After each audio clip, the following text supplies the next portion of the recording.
फातिमा की रानी माँ, प्रभु यीशु की माँ, आसरा तू ही है माँ।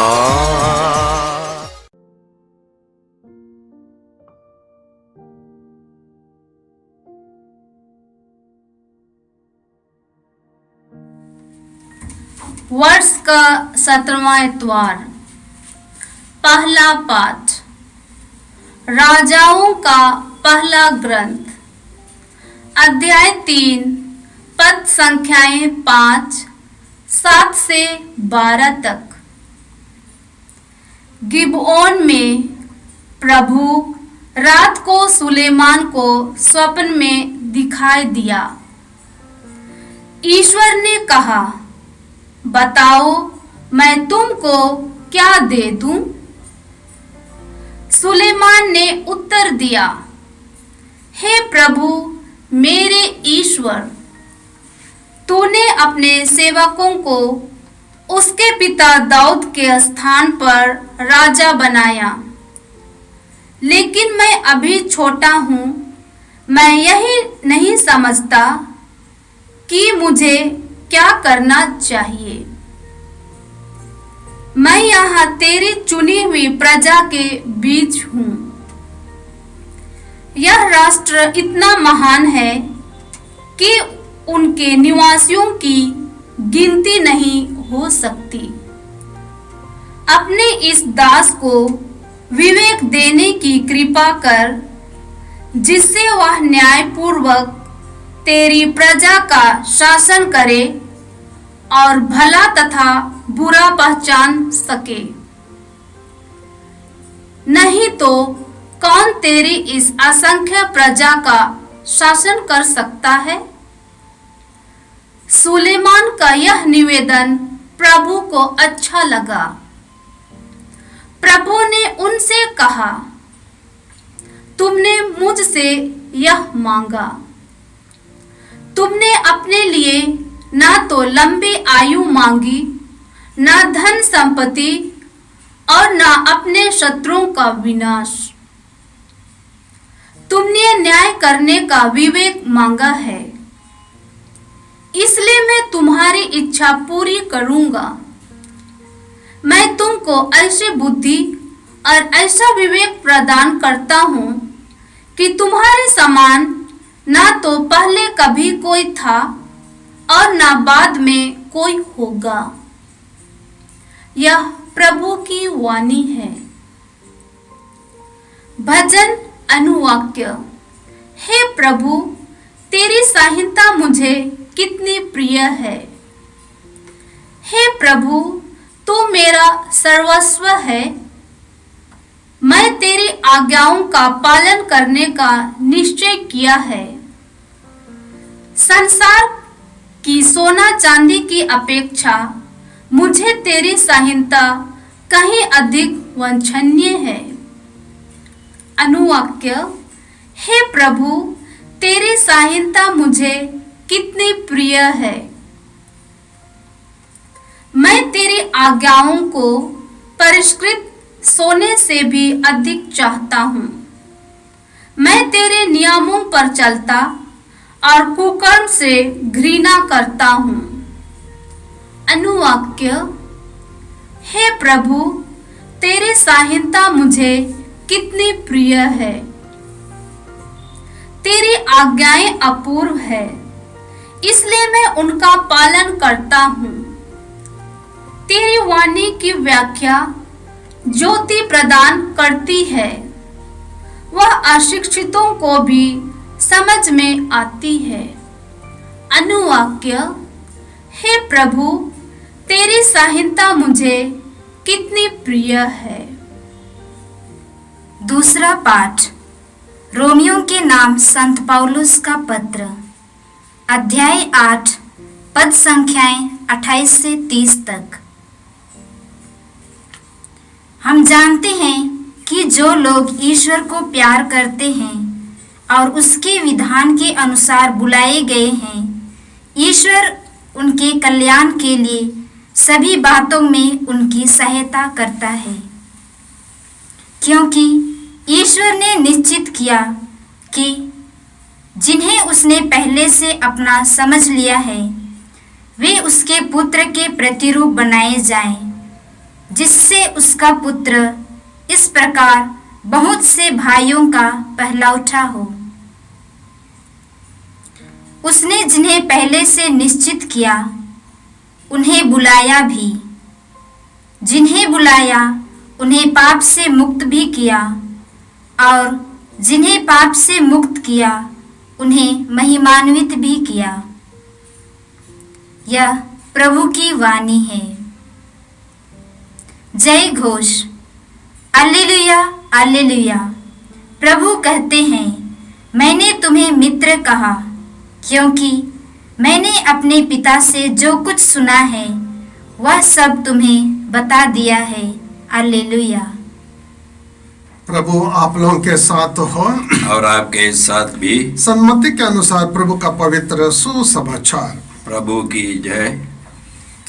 अध्याय 13 पद संख्या 44 से 52 तक। स्वर्ग का राज्य खेत में छिपे हुए खजाने के सदृश है, जिसे कोई मनुष्य पाता है और दोबारा छिपा देता है। तब वह उमंग में जाता और सब कुछ बेचकर उस खेत को खरीद लेता है। फिर स्वर्ग का राज्य उत्तम मोती खोजने वाले व्यापारी के सदृश है। एक बहुमूल्य मोती मिल जाने पर वो जाता और अपना सब कुछ बेचकर उस मोती को मोल लेता है। फिर स्वर्ग का राज्य समुद्र में डाले हुए जाल के सदृश है, जो हर तरह की मछलियां बटोर लाता है। जाल के भर जाने पर मछुए उसे किनारे खींच लेते हैं। तब वे बैठकर अच्छी मछलियां चुन चुनकर बर्तनों में जमा करते हैं और रद्दी मछलियां फेंक देते हैं। संसार के अंत में ऐसे ही होगा। स्वर्गदूत जाकर धार्मियों में से दुष्टों को अलग करेंगे और उन्हें आग के कुंड में झोंक देंगे। वहां वे लोग रोएंगे और दांत पीसते रहेंगे। क्या तुम लोग ये सब बातें समझ गए? शिष्यों ने उत्तर दिया, जी हाँ। ईसा ने उनसे कहा, प्रत्येक शास्त्री जो स्वर्ग के राज्य के विषय में शिक्षा पा चुके हैं, उस गृहस्थ के सदृश है जो अपने खजाने से नई और पुरानी चीजें निकालता है। यह प्रभु का सुसमाचार है। क्रिस की जय। सबों को जय यीशु। Praise the Lord.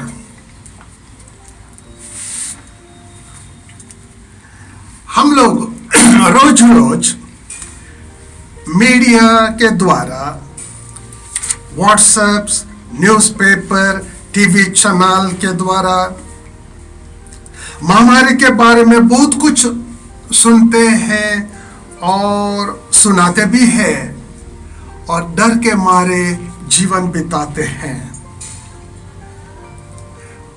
परंतु ऐसा परिस्थिति में कितने लोग ईश्वर को सुनते हैं, ईश्वर का वचन सुनते हैं। स्तोत्र 93 पद 3 और 4 ईश्वर कहता है, प्रभु बाढ़ की लहरें उमड़ रही है, बाढ़ की लहरें गरज रही है। मतलब आज हम लोगों के लिए प्रभु कोरोना वायरस की लहरें उमड़ रही है, कोरोना वायरस की लहरें गरज रही है। परंतु आकाश के ऊपर विराजमान प्रभु कोरोना वायरस के गर्जन, उसके प्रचंड लहरों से अधिक शक्तिशाली है। हम लोग का ईश्वर अधिक शक्तिशाली है। यदि हम लोगों का ईश्वर महामारी से भी शक्तिशाली है और इस सच्चाई पर हम लोग विश्वास करते हैं, तो फिर सुनिए प्रभु का वचन, स्तोत्र 91 पद संख्या 1 से 3। तुम जो सर्वोच्च के आश्रय में रहते और सर्वशक्तिमान के छत्र छाया में तुम सुरक्षित हो, तुम प्रभु से यह कहो, तू ही मेरी शरण है, मेरा गढ़, मेरा ईश्वर, तुझ पर ही भरोसा रखता हूं। तुम्हारा कोई अनिष्ट नहीं होगा, महामारी तुम्हारे घर के निकट नहीं आएगी, महामारी तुम्हारे घर के निकट नहीं आएगी। शक्तिशाली ईश्वर, उनके आश्रय में हम लोग रहते हैं। ईश्वर के आश्रय में रहना मतलब ईश्वर के राज्य में निवास करना। राज्य में ईश्वर शासन करता है और हम लोग उनके शासन काल में सुरक्षित है। मार्कुस का सुसमाचार अध्याय 1 पद संख्या 15 प्रभु का वचन कहता है, समय पूरा हो चुका है, ईश्वर का राज्य निकट आ गया है, पश्चाताप करो, सुसमाचार में विश्वास करो। देखिए, ईश्वर के आश्रय में रहने के लिए, ईश्वर के राज्य में निवास करने के लिए, जो आज रविवार के बारे में, रविवार आज जो वचन के बारे में हम लोग सुनेंगे, ईश्वर के राज्य में निवास करने के लिए मुझको पवित्र होना है। ईश्वर के राज्य में ईश्वर पवित्र है, हमको भी पवित्र होना है। अब पवित्रता में उनका राज्य में, उनका आश्रय में निवास नहीं कर सकते हैं।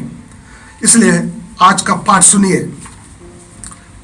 पद संख्या 44। स्वर्ग का राज्य खेत में छिपे हुए खजाने के सदृश है, जिसे कोई मनुष्य पाता है, दोबारा छिपा देता है, तब वो उमंग में जाता और सब कुछ बेचकर उसको खरीद लेता है। आज प्रभु हमको बताना चाहता है कैसे हम लोग ईश्वर के राज्य में प्रवेश करें। देखिए, फिर स्वर्ग का राज्य खेत में छिपे हुए खजाने के सदृश है। ये खजाना क्या है? ईसाइया नबी का ग्रंथ एक खजाने के बारे में बोलता है। अध्याय 45 पद संख्या 3। मैं तुम्हें अंधकार में छिपे हुए खजाने और गुप्त स्थानों में रखी संपत्ति दे दूंगा। सुनिए अभी फिर एक बार, मैं तुम्हें अंधकार में छिपे हुए खजाने, गुप्त स्थानों में रखी संपत्ति दूंगा। एक खजाना, गुप्त स्थान में रखा हुआ संपत्ति इसमें है। यह संपत्ति है, ईश्वर का जीवन है, ईश्वर है, ईश्वर है। फिर सुनिए पद संख्या 45। फिर स्वर्ग का राज्य उत्तम मोती खोजने वाले व्यापारी के सदृश है। एक बहुमूल्य मोती मिल जाने पर वो जाता और अपना सब कुछ बेचकर उस मोती को खरीद लेता है। स्वर्ग का राज्य व्यापारी के सदृश है। ईश्वर का राज्य एक वस्तु नहीं है, जगह नहीं है, देश नहीं है, एक व्यक्ति है। जीवटा यीशु पवित्र आत्मा है। मोती कौन है? मोती आप है, मैं हूं। ईसाइया नबी का ग्रंथ इस मोती के बारे में, आपके बारे में, मुझके बारे में प्रभु सुनाता है। ईसाइया नबी का ग्रंथ अध्याय 43 पद संख्या 4। तुम मेरी दृष्टि में मूल्यवान हो और महत्व रखते हो। ईश्वर की दृष्टि में आप और मैं महत्व रखते, मूल्यवान है, महत्व रखते हो, प्रभु बोलता है। फिर प्रभु कहता है कुरिन्थियों के पत्र अध्याय 6 पद संख्या 19।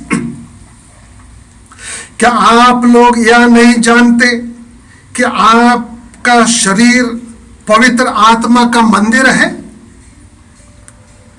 वह आप में, वो पवित्र आत्मा आप में निवास करता है, वो स्वर्ग का राज्य निवास करता है। आपका अपने पर अधिकार नहीं है। फिर सुनिए, आपको अपने पर अधिकार नहीं है, क्योंकि आप लोग कीमत पर खरीदे गए हैं। आप लोग कीमत पर खरीदे गए हैं, इसलिए आप लोग अपने शरीर में ईश्वर की महिमा प्रकट करें। हालेलुया। देखिए, प्रभु कहते हैं आज आप बहुमूल्य मोती, प्रभु खरीद लेता है आपको, मुझको। जिस प्रकार ईसा मसीह ने सब कुछ त्याग कर, क्रूस पर मरकर, रक्त बहाकर, बड़ी कीमत पर आपको खरीद लिया, उसी प्रकार हम भी वो खजाना, छिपा हुआ, खेत में छिपा खजाना अपना ले, इसमें प्रवेश करें। स्वर्ग राज्य में आप लोग प्रवेश करें।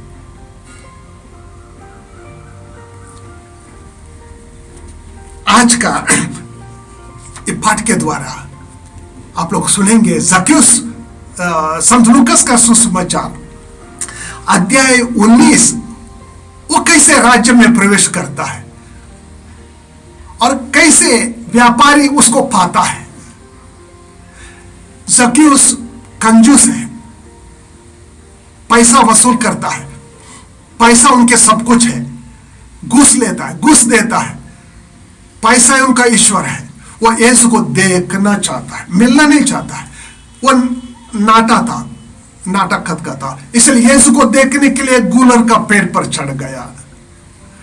यीशु को पता चला दूर में ही, मेरे लिए एक व्यक्ति देखना चाहता है, पर मैं उनको देखने के लिए नहीं, मिलने जाता हूं, क्योंकि वह मेरा बहुमूल्य मोती है। यीशु जानबूझकर उसका पेड़ के नीचे जाता है, ऊपर देखकर कहता है, जक्यूस नीचे उतर आओ, आज मुझे तुम्हारे यहां ठहरना है। वो नीचे उतर आता है और यीशु को वो स्वागत करता है, सानंद स्वागत करता है। और उसके बाद यीशु से क्या बोलता है? देखिए प्रभु, मैं आधा संपत्ति गरीबों को दूंगा। वो कभी गरीबों को नहीं देता था, गरीबों को लूटता था। पैसा पैसा, अभी वो क्या बोलता है? आधी संपत्ति मैं गरीबों को दूंगा, जिनके साथ मैंने बेईमानी किया उनको चौगुना लौटा दूंगा। गरीब नहीं हो गया और धनी बन गया, क्योंकि ईश्वर का राज्य आ गया। इन्होंने ईश्वर के राज्य में प्रवेश किया। ईसा मसीह को बहुमूल्य मोती मिल गया और जक्यूस को खजाना मिल गया। हालेलुया। आज हम भी ऐसा ही करें। आज का पहला पाठ में ईश्वर ने सुलेमान राजा से कहा, मांगो, मैं तुम्हें क्या दे दूं। राजा ने धन दौलत नहीं मांगा, सोना चांदी नहीं मांगा, दीर्घ आयु नहीं मांगा। उन्होंने कहा, मुझे विवेक दीजिए, मुझे विवेक दीजिए, न्यायपूर्वक शासन करने के लिए मुझे विवेक दीजिए। प्रभु को अच्छा लगा। प्रभु ने उनको प्रज्ञा दिया, ज्ञान दिया, विवेक दिया, महान राजा बन गया। और जो कुछ उन्होंने नहीं मांगा वो भी दे दिया, धन दौलत, सोना चांदी। सदबत का सुसमाचार अध्याय 6 पद संख्या 33, तुम सबसे पहले ईश्वर की राज्य की खोज में लगे रहो, बाकी चीजें तुम्हें यही मिल जाएगी। ऐसे ही राजा सुलेमान, उन्हें सबसे पहले संसार के वस्तुओं को नहीं मांगा, ईश्वर का राज्य को मांगा। विवेक दीजिए। आइए कृष्ण में प्यारे भाई बहनों, ईश्वर का राज्य में हमने प्रवेश किया। ईश्वर मुझ में निवास करता है, मैं ईश्वर में निवास करता हूं। वो आज वो बोलता है, मत डरो, महामारी के कारण मत डरो। एक प्रार्थना हम लोग करेंगे। वचन विधि विवरण अध्याय 31 पद संख्या 6 से हम लोग प्रार्थना करेंगे। प्रभु ने कहा, दृढ़ बने रहो, ढारस रखो, भयभीत ना हो और उनसे महामारी से मत डरो, क्योंकि तुम्हारा प्रभु ईश्वर तुम्हारे साथ चलता है। वह तुम्हें विनाश नहीं करेगा और तुमको नहीं छोड़ेगा। आमीन। क्रिस में प्रिय भाई और बहनों, पिछले 2 महीने से हम लोग इस चैनल के माध्यम से मिसा के दैनिक पाठ एवं छोटा सा उपदेश प्रस्तुत करते आ रहे हैं। आप लोगों की उदारता से 1000 से ज़्यादा लोगों ने इस चैनल को सब्सक्राइब किया है। आप सबों को प्रभु यीशु भरपूर आशीष देंगे।